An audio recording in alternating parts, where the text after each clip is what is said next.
വിസ്മയുടെ വിസ്മയകരമായ തുടക്കം അടിപൊളിയായിട്ടുണ്ട്. നമ്മൾ വിസ്മയ എന്ന് പറയുന്ന നമ്മളെ ഇന്റർവ്യൂവിൽ കണ്ട് ഇതല്ല മാർഷൽ ആർട്സ് കിടിലം. ക്ലൈമാക്സൊക്കെ തോന്നിയത് ഒരു വരുത്തൻ അടുത്ത another block buster. Industry hit 2018 ശേഷം ജൂഡ് ആന്റണി ജോസഫ് സംവിധാനം ചെയ്യുന്ന വിസ്മയ മോഹൻലാൽ നായികയെത്തുന്ന ആദ്യ ചിത്രം തുടക്കം. കൂടെ ആശിഷ് ജോയി ആന്റണി ഉണ്ട്, പിന്നെ ലാലേട്ടൻ്റെ ഒരു സർപ്രൈസ് ക്യാമിയോ കൂടിയുണ്ട്. അപ്പോൾ മലയാളത്തിൻ്റെ ഓണം റിലീസൊക്കെ ഓണായ സ്ഥിതിക്ക് നമ്മൾ എല്ലാ കൊല്ലവും കൊടുക്കുന്ന പോലത്തെ ഓണം മൂവീസ് ഗീവ് അവേ ഈ വീഡിയോ മുതൽ സ്റ്റാർട്ട് ചെയ്യുകയാണ്. അപ്പോൾ കമൻറ്റ് ഇടുന്നവരിൽ നിന്നും സെലക്ട് ചെയ്യുന്ന 5 പേർക്കായിരിക്കും ഓണം മൂവീസിൻ്റെ ടിക്കറ്റ് വിൻ ചെയ്യാനുള്ള ചാൻസ്. വിന്നേഴ്സിനെ നമ്മൾ ഈ വരുന്ന സൺഡേയിൽ നമ്മുടെ ഇൻസ്റ്റാഗ്രാം പേജിലൂടെ അനൗൺസ് ചെയ്യുന്നതായിരിക്കും. ഇനി ഇറങ്ങുന്ന എല്ലാ മൂവീസിനും കമൻറ്റ് ഇടുന്നവർക്ക് ഗിവ് അവേ ആയി ഓണം മൂവി ടിക്കറ്റ്സ് തരുന്നതായിരിക്കും. അപ്പോൾ എന്തായാലും വിസ്മയ മോഹൻലാലിൻ്റെ തുടക്കം കണ്ടിറങ്ങി ഓടിച്ചോണ്ട് എങ്ങനെ ഉണ്ടായിരുന്നു റിവ്യൂവും ചോദിച്ചു നോക്കാം. സിനിമ കണ്ടോ നിങ്ങളുടെ റിവ്യൂസ് ഒക്കെ കമൻറ്റ് ചെയ്തേക്കുക. നേരെ തുടക്കം റിവ്യൂയിലേക്ക്. അപ്പോൾ പടം നമ്മൾ വിസ്മയ എന്ന് പറയുന്ന നമ്മളെ ഇന്റർവ്യൂവിൽ കണ്ട് ഇതല്ല. പുള്ളിക്കാരി ലാസ്റ്റ് 15 മിനിറ്റ് അടിപൊളിയായിട്ട് ചെയ്തിട്ടുണ്ട്. പിന്നെ സ്റ്റോറി വൈസ് ബ്രോ നമ്മൾ സ്ഥിരം കണ്ടുമെടുത്ത സ്റ്റോറിയാണ്. പിന്നെ ലാലേട്ടൻ കൊള്ളായിരുന്നു, നല്ല പടമായിരുന്നു. ഒരു കൊമേഴ്ഷ്യൽ പരിപാടി തന്നെ വെച്ചേക്കുന്നത്, ഒരു പരിപാടിയൊക്കെ തന്നെയാണ് വെച്ചേക്കുന്നത്. എന്നാലും വിസ്മയ നല്ലോണം സ്കോർ ചെയ്തിട്ടുണ്ട്. നമ്മൾ ഇന്റർവ്യൂവിൽ കണ്ടാണക്കുള്ള ഇതല്ല, നെഗറ്റീവ് കണക്കുള്ള റിപ്ലൈ ആണ് അവർക്കുള്ള. വിസ്മയുടെ വിസ്മയകരമായ തുടക്കം അടിപൊളിയായിട്ടുണ്ട്. നമ്മൾ പ്രതീക്ഷിക്കുന്ന പടമൊന്നുമല്ല, ഫാമിലി പടമെന്നൊന്നും പറഞ്ഞ് ആരും വരാതിരിക്കേണ്ട. മത്തം കുത്തിയ കുമ്പളം മുളയ്ക്കത്തില്ലേ, അത് തന്നെ നിർത്തിയത് തുടക്കത്തില്.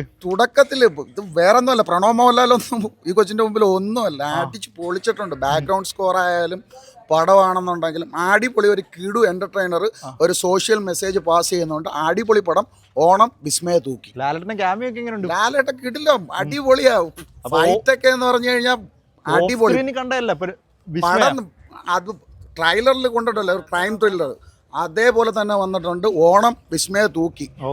ഇനിയിപ്പോൾ ഇടിച്ചു കയറും ആള്. ഫുൾ ഷോ അല്ലായിരുന്നു, ഇനി അടുത്ത ഷോ മുതൽ ഫുൾ ആളായിരിക്കും. കിടുപ്പടം. പടം കൊള്ളാം. ഫസ്റ്റ് ഹാഫാണ് കുറച്ചുകൂടി ഇഷ്ടപ്പെട്ടത്. പടം അടിപൊളിയാണ്, നല്ല അടുത്ത അനദർ ബ്ലോക്ക് ബസ്റ്റർ.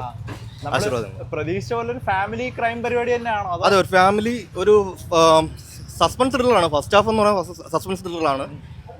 പിന്നെ എനിക്ക് പോകാൻ സമയമായി. ത്രില്ലറാണ്, അടിപൊളിയാണ്. പിന്നെ ഒരു മോഹൻലാലിന്റെ ഓഡിയൻസിന് വേണ്ടിയിട്ടുള്ള ഒരു സെക്കൻഡ് ഹാഫ് കൊള്ളാം, നല്ല പടം. വിസ്മയുടെ ഒരു സർപ്രൈസ്. വിസ്മയ അടിപൊളിയാണ്. വലിയ കുഴപ്പമില്ല, ആവറേജ്. പ്രതീക്ഷിച്ച ഒരു പരിപാടി തുടക്കമായോണ്ട് ഇവൻ കൊള്ളാം. ആശിഷ് ആന്റണി പെരുവന്റെ മോൻ കൊള്ളാം. ലാലേട്ടൻ ക്യാമിയോ ഒക്കെ ഉണ്ട്. ലാസ്റ്റ് ഒരു കത്തിക്കൽ പരിപാടിയൊക്കെ പ്രതീക്ഷിച്ചു.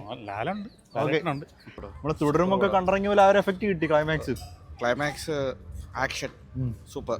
മാർഷൽ ആർട്സ് കിടിലം. സർപ്രൈസ് പരിപാടിയാണ് വെച്ചേക്കുന്നത്. സർപ്രൈസ് അല്ല, പക്ഷെ നമുക്ക് ഇഷ്ടപ്പെടും. ഈ മാർഷൽ ആർട്സ് ഒക്കെ ഇഷ്ടപ്പെടുന്നവർക്ക് ഭയങ്കരമായിട്ട് ഇഷ്ടപ്പെടും. വിസ്മയ എങ്ങനെയുണ്ട്? വിസ്മയ തുടക്കം അഭിനയത്തിന്റെ കാര്യത്തിൽ അത്ര ഇല്ലെങ്കിലും പക്ഷെ ആക്ഷൻ സൂപ്പർ. അല്ല, ക്ലൈമാക്സ് ഒരു സംഭവം വെച്ചിട്ടുണ്ട്.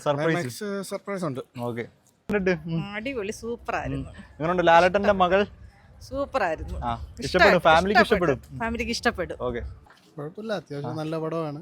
വിസ്മയുടെ അഭിനയമൊക്കെ അത്യാവശ്യം വളരെ നല്ലതാണ്. ഒരു വൻ പരിപാടി എന്ന് പറയാനുണ്ടോ? ഇത്ര വൻ പരിപാടി ഇല്ല, എന്നാലും ഫൈറ്റ് സീൻസും സംഭവങ്ങളും എല്ലാം. ലാലേട്ടന്റെ ക്യാമിയോ ഹൈ ഒക്കെ നല്ല ഹൈ ആയിരുന്നു. ഓക്കെ, സർപ്രൈസ് പരിപാടിയൊക്കെ വെച്ചിട്ടുണ്ടോ ലാസ്റ്റ് ലാലേട്ടന്റെ? ഫസ്റ്റ് ഹാഫ് വലിയ ഇതില്ലെങ്കിലും സെക്കൻഡ് ഹാഫ് എനിക്ക് ഇഷ്ടപ്പെട്ടു. ക്ലൈമാക്സും കൊള്ളായിരുന്നു, ലാലേട്ടനും കൊള്ളായിരുന്നു. പിന്നെ ആന്റണിയുടെ മോനും സൂപ്പറായിരുന്നു. ഒരു ക്രൈം ത്രില്ലർ ആയിട്ട് തന്നെയാണ് പോകുന്നത്. ക്രൈം ത്രില്ലർ എനിക്ക് ക്ലൈമാക്സ് ഒക്കെ തോന്നിയത് ഒരു വരുത്തൻ, അതേപോലെ ആ ലെവൽ കത്തിക്കലൊക്കെ വെച്ചിട്ടുണ്ട്. പിന്നെ വിസ്മയുടെ ഫസ്റ്റ് പടമായിട്ട് പുള്ളിക്കാരിക്ക് ഒരു നെഗറ്റീവ് ഒക്കെ ഉണ്ടായിരുന്നു. അതൊക്കെ എങ്ങനെയാണ് ശരിക്കും അഭിനയത്തിൽ വന്നപ്പോൾ? ഇല്ല, അങ്ങനെ ശ്രദ്ധിച്ചില്ല. ഫസ്റ്റ് പടം എന്നുള്ള കുഴപ്പമില്ല, ലാഗൊന്നും ഇല്ലായിരുന്നു, നന്നായിട്ട് കണ്ടിരിക്കാൻ പറ്റി. ലാലേട്ടന്റെ ക്ലൈമാക്സ് ഹൈ ഒക്കെ ഉണ്ടോ? ലാലേട്ടൻ ചെറിയൊരു ക്യാമിയാണ്, ഒരു 1-2 സീൻ അത്രേ ഉള്ളൂ. തിയേറ്ററിൽ എന്തായാലും വർക്കാവും. എടുത്തു പറയാനായിട്ട് എന്താ പടത്തില് ഒരു സ്ഥിരം സ്റ്റോറി ടെംപ്ലേറ്റ് പരിപാടിയൊക്കെ? സ്ഥിരം സ്റ്റോറി ടെംപ്ലേറ്റ് എന്ന് പറഞ്ഞു കഴിഞ്ഞാൽ ഒരു കുഴപ്പമില്ല, ഓക്കെയാണ്, എന്റർടൈൻ ആണ് പടം. ഓക്കെ.